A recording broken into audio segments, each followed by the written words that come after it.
السلام علیکم ورحمۃ اللہ وبرکاتہ۔ حضرت علی رضی اللہ تعالیٰ عنہ نے فرمایا، کسی انسان کو پتھر سمجھ کر ٹھوکر مت مارو، بلکہ اسے تراش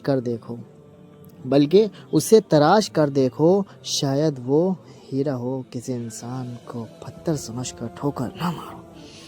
اگر تم قرآن کو آنکھوں سے دیکھو گے تو الفاظ نظر آئیں گے، دماغ سے دیکھو گے تو علم نظر آئے گا، دل سے دیکھو گے تو محبت نظر آئے گی، اور اگر تم اپنی روح سے دیکھو گے تو جناب خدا نظر آئے گا۔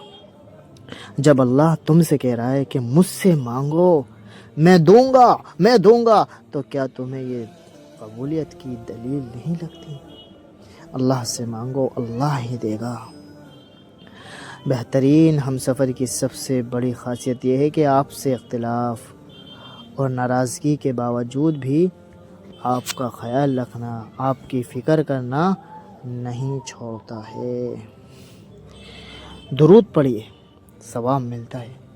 درود پڑھیے، ثواب ملتا ہے۔ سلام پڑھیے، جواب ملتا ہے۔ سلام پڑھیے، جواب ملتا ہے۔ اس دنیا کو صرف ایک شے بامعنی رکھتی ہے۔ کیا چیز؟ اور وہ شے ہے آخرت کی یاد، جو اس دنیا کو بامعنی بناتی ہے۔ کتابوں کی اہمیت اپنی جگہ، مگر جناب علی سبق وہی یاد رہتا ہے جو وقت اور لوگ سکھا جاتے ہیں، وہی سبق یاد رہتا ہے۔ اپنی غلطیوں کی وجہ سے دوسروں کو سمجھنے والے کبھی اپنی اصلاح نہیں کر پاتے۔ اپنی غلطیوں کی وجہ دوسروں کو سمجھنے والے کبھی اصلاح نہیں کر پاتے۔ اپنی غلطی کی ذمہ داری لینا سیکھیے۔ سب راستے بند ہو سکتے ہیں، مگر میرے رب کی رحمت کا راستہ کبھی بھی بند نہیں ہو سکتا۔ عزت تو سب کو چاہیے، لیکن لوگ واپس دینا بھول جاتے ہیں۔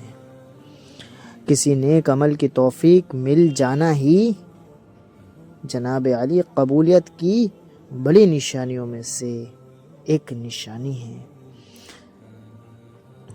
الفاظ کا استعمال کرتے وقت ایسے احتیاط کریں جیسے مچھلی کھاتے وقت کانٹوں سے کیا جاتا ہے۔ کانٹے تو پھر بھی جسم کو تکلیف دیتے ہیں، لیکن جناب الفاظ دلوں کو چیر دیتے ہیں۔